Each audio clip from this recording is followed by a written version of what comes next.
मंच पर आसीन हमारे मध्य प्रदेश के यशस्वी मुख्यमंत्री और मुख्यमंत्री भी ऐसे मुख्यमंत्री के जिन्होंने सारे रिकॉर्ड तोड़ दिए हैं। मुख्यमंत्री रहने के भी, अकेले मुख्यमंत्री रहने के भी, मंत्रिमंडल के साथ भी और समय अवधि के साथ भी। हम सबके प्रिय आज जो खाली हाथ नहीं आए हैं तो 166 करोड़ 11 लाख रुपए की सौगात डबरा के लिए लेके आए। हमारे अपने बीच के, अपने यहां से सांसद रहे, केंद्र सरकार के मंत्री मेरे बड़े भाई आदरणीय नरेंद्र सिंह तोमर जी, आप सबके चहेते लाडले हर दिल अजीज मंच पर आसीन महाराजा आदरणीय ज्योतिरादित्य सिंधिया जी, मंच पर आसीन मंत्रिमंडल में मेरी सहयोगी आदरणीय इमरती देवी जी, मंत्रिमंडल में मेरे साथी आदरणीय भारत सिंह शर्मा जी, भारत सिंह कुशवाहा जी, जिले के अध्यक्ष आदरणीय कौशल शर्मा जी, मंच पर ही आसीन आदरणीय जवाहर सिंह जी, वीरेंद्र सिंह राणा जी, विपिन आनंद जी, सभी सम्मानित मंडलों के अध्यक्ष और अन्य उपस्थित सभी वरिष्ठ जन। मित्रों, 6 साल पीछे के परिदृश्य पर जाओगे, 6 महीने पहले पर जाओगे और सिर्फ 6 महीने की बात करें तो इन 6 महीने में पूरा परिदृश्य मध्य प्रदेश की राजनीति का बदल गया। परिस्थितियां बदली, परिदृश्य बदल गया, नेता बदल गए, मंत्री बदल गए, मुख्यमंत्री बदल गए इन 6 महीने के। मेरे को ध्यान है 6 महीने, बल्कि इस बात तो साल भरी होगी जब सिंधिया जी ने एक ट्वीट किया। मैं उस ट्वीट को पढ़ रहा था, उसको बाद के ट्वीट से कोई उसका संबंध नहीं था। ट्वीट में लिखा था कि उसूलों पर जो आँच आए तो टकराना जरूरी है, अगर जिंदा हो तो फिर जिंदा नजर आना जरूरी है। ऐसे ही किया था। अब इन्हें ट्वीट किया, पता नहीं वो कमलनाथ समझ पाया कि नहीं समझ पाया, पर मैं समझ गया कि दाल में कुछ काला है। लेकिन उसने उस वक्त ये नहीं समझा था महाराज में कि पूरी दाल ही काली है। और मैं तो समझ गया, लेकिन वो धृतराष्ट्र नहीं समझ पाए जो पुत्र बहु में अंधे थे, जिसकी चर्चा अभी आदरणीय हमारी नानी, महाराज इमरती जी से नानी कहते हैं। आज से अपन सब लोग भी अगर नानी कहे तो कैसा रहेगा? बड़ा प्यारा शब्द है, अपने से जुड़ जाएगा। इन्होंने कहा कि सारा पैसा छिंदवाड़ा को। मैं नहीं कह रहा, ये उनकी सरकार की मंत्री है, वो कह रही है। दो अंतर है बुनियादी मित्रों। एक मुख्यमंत्री कमलनाथ थे, जिनकी मंत्री कह रही है कि जो कुछ बनता था सब छिंदवाड़ा में बनता था, और एक मुख्यमंत्री है शिवराज सिंह चौहान, ये जब भी डबरा आते हैं तब कुछ ना कुछ लेके आते हैं। आज 166 करोड़ रुपए लेके आए। एक वो नेता था जो सिर्फ छिंदवाड़ा को ही अपने मध्य प्रदेश मानता था, और एक वो व्यक्ति है जो पूरे मध्य प्रदेश को अपना घर मानता है। वो कहते हैं कि ये मध्य प्रदेश मेरा मंदिर है, इसमें रहने वाली जनता मेरी भगवान है, और इसका पुजारी शिवराज सिंह। ये दो वैचारिक फर्क है मेरे मित्रों। एक वो व्यक्ति है जिसने आपसे दिल का रिश्ता, मामा का रिश्ता जोड़ा, और एक वो व्यक्ति है जो आज तक नहीं जोड़ पाया। ये प्रवासी पक्षी है मेरे मित्रों। नवंबर के महीने में ये प्रवासी पक्षी मध्य प्रदेश में कमलनाथ नाम का आपको दिखाई नहीं देगा। ये प्रवासी पक्षी वापस चले जाएंगे। ये ऐसी सरकार आई थी कांग्रेस की कि कोरोना तो आया था 1 साल बाद, और कमलनाथ क्वारंटाइन हो गए थे 1.5 साल पहले ही, और ऐसे क्वारंटाइन हुए कि आज तक नहीं निकले उस क्वारंटाइन में। विचित्र पार्टी और विचित्र लोग हैं। अजब तेरी दुनिया, अजब तेरा खेल। तो क्या कहते हैं, काय की खोपड़ी में चमेली का तेल। अचंभा है।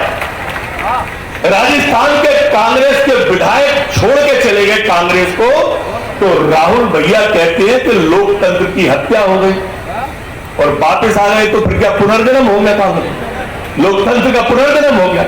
हमारे दो विधायक विधानसभा के अंदर अपने साथ प्रेस कॉन्फ्रेंस में क्रॉस वोटिंग करा के बिठा लिए तो वफादार, और 22 छोड़ के चले गए तो फिर वो गद्दार।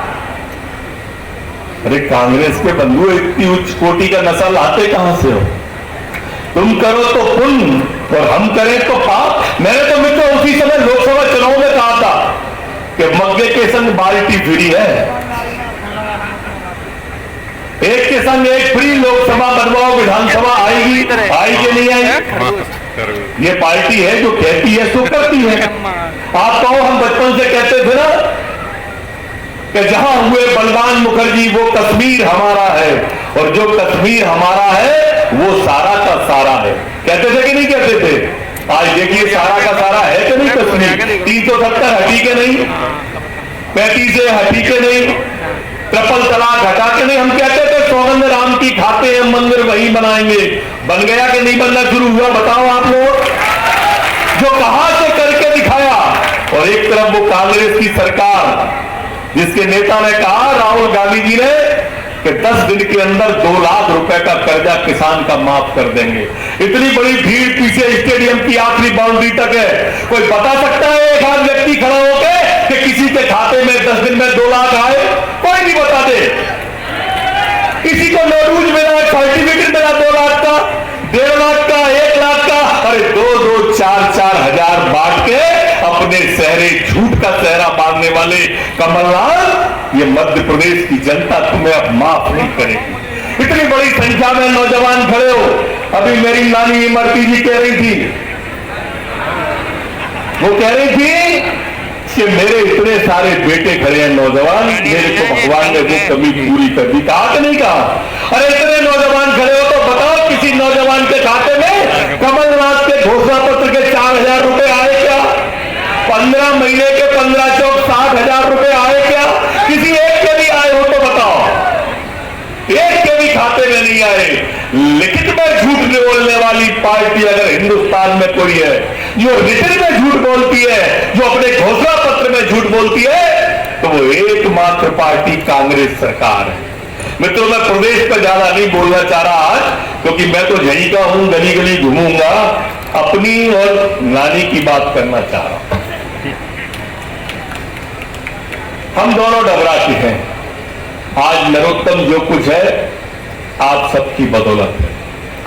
आज जो कुछ भी मैं दिखाई देता हूं आपको, डबरा की कृपा से हूं। मैं ये कभी भी नहीं भूलता हूं। इस मट्टी में खेला हूं, इस मट्टी में बड़ा हुआ हूं। यहीं पे गिल्ली डंडा भी खेले, होरक डंडा भी खेले, और यहां पर फूल माला भी पहनी है, तो यहां हथकड़ियां भी पहनी है। दोनों डबरा वालों, मेरा आपने देखा है, मैं जैसा भी हूं, पूत हूं, कपूत हूं, पर आपका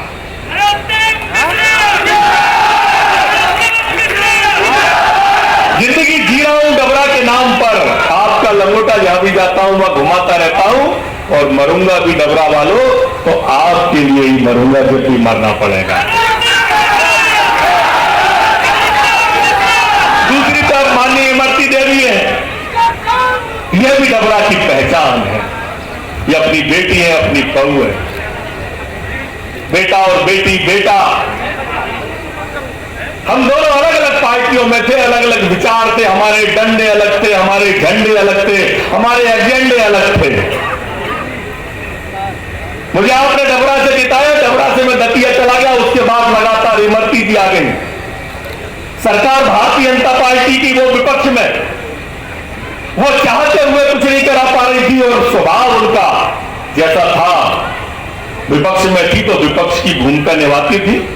शिवराज जी आए तो मंडी के प्रांगण में शिवराज जी की मंच में खड़ी हो गई, माननीय नरेंद्र सिंह जी आए बिलौआ में तो बिलौआ में खड़ी हो गई, हम अस्पताल में आए तो अस्पताल में खड़ी हो गई। वो विपक्ष का धर्म था, वो अपना धर्म निभा रही थी, मैं अपना धर्म निभा रहा था, पर कुल मिला के हम दोनों मिलके भी डबरा का धर्म नहीं निभा पा रहे थे। एक परिस्थिति ऐसी बदली, मैंने कहा प्रारंभ में कि परिस्थिति बदली, परिवेश बदला, वातावरण बदला और सरकार बदली और विचार भी बदला। आज हमारे झंडे भी एक हैं, आज हमारे डंडे भी एक हैं और हमारे एजेंडे भी एक हैं। हम दोनों डूब कर डबरा का विकास करना चाहते हैं, डूब कर करना चाहते हैं मित्रों, और हम दोनों डूब के विकास करने के लिए अपनी तो उतर आएंगे। तो इतना तो विश्वास आपको हम दिला ही सकते हैं कि हम डबरा की तस्वीर को बदल के आपके सामने,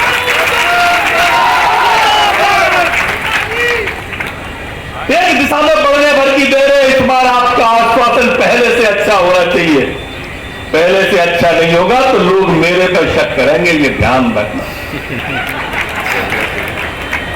पहले आपने जितने वोटों से जिताया उससे ज्यादा वोट से जिताना पड़ेगा। और उसके पीछे लॉजिक भी ये है कि पहली बार ठीक दिशा में गाड़ी बढ़ रही है। हमें पिछले 15 साल की कसर इन 3 साल के अंदर पूरी करके आपके सामने रखनी है, कुल 3 साल के अंदर। और दूसरी बात अगर मैं करूं, आज मंच को देख लो पहले तो आप अकेले अपन माननीय मुख्यमंत्री जी को छोड़ दें, वो पूरे मध्य प्रदेश के हैं, तो महाराजा सिंधिया जी, नरेंद्र सिंह जी, इमरती देवी जी, भारत सिंह जी, नरोत्तम मिश्रा जी, और मंत्री तो नहीं है कोई, हम सबके सब ग्वालियर के हैं, है कि नहीं है? पूरा दरबार आप देख रहे हो ना। और कांग्रेस में जो आएंगे, ग्वालियर का एक आध नेता आप बता सकते हो जो गारंटर बन के आएगा उसका? एक बताओ, काम के लिए किसके पास जाओगे? ये सजी सजाई बच्चे और उधर वो कांग्रेस का जिला अध्यक्ष, वो जिंदगी में कभी चुनाव ही नहीं जीता। आप बताओ जीता हो तो? कार्यकारी अध्यक्ष यहाँ का, वो जिंदगी में कभी चुनाव नहीं जीता। ये अवसर इसलिए भी मैं आपको कह रहा हूं कि देखो सामने जो भी तथाकथित लोग हैं, ये भ्रम का और भय का वातावरण इसलिए पैदा न कराना चाहते हैं कि हम भटक जाएं। बमुद्दत से, बड़ी मुश्किल से ये गाड़ी पटरी पे आई है मेरे डबरा वालों। पूरी जान लगा के इस बार हम डबरा को एकदम ऊपर लाना चाहते हैं। अभी नानी कह रही थी ना कि मैं दतिया जाती थी तो मेडिकल कॉलेज और फलाना कॉलेज और वेटनरी कॉलेज दिखाई देता था। मेरे डबरा वालों, विश्वास करो अपने इस बेटे पर, ऐसा ही डबरा में घुसेंगे तो डबरा दिखाई देगा, लेकिन इस बार दिखाना पहले से ज्यादा दिखाई। मुख्यमंत्री जी, मैं अंतिम चरण में जा रहा हूं, एक निवेदन करके आपसे। 1 मिनट में मैं अंतिम चरण में ओपन तो फिर नहीं मटकना है। हाँ, मतलब मैं तो नहीं भटकता रहता हूं दिन भर। मुख्यमंत्री आए, ऐसा मौका नहीं मिलता। ये मौके का मैं लाभ लेना चाहता हूं। ब्राह्मण का बालक हूं, अपने यहां कहा भी गया कि ब्राह्मण को धन केवल भिक्षा। मैंने एक प्रार्थना की है कि डबरा में एयर कार्गो हब, ये एक ऐसा संस्थान होगा कि हमारे डबरा का आर्थिक, राजनीतिक, इकोनॉमिक और नौजवान को रोजगार इतना होगा कि डबरा पूरे मध्य प्रदेश को रोजगार देने में सक्षम होगा। हमारे पास जमीन है, जल है, जंगल है, सब कुछ हमारे पास। डबरा के पास जल, जमीन, जंगल, जो एयर कार्गो हब को चाहिए, अगर आपने कृपा कर दी और वो उसको मंजूर कर दिया तो मुख्यमंत्री जी वास्तव में जैसा इमरती जी चाहती हैं, जैसा मैं चाहता हूं, वैसा ही वैसा आपके सामने हो जाएगा। बस यही प्रार्थना। और डबरा वालों, आपसे प्रार्थना, एक बार मेरी एयर कार्गो हब की मांग को जोरदार तालियों से समर्थन करो, जिससे माननीय मुख्यमंत्री जी सुने। बोलिए भारत माता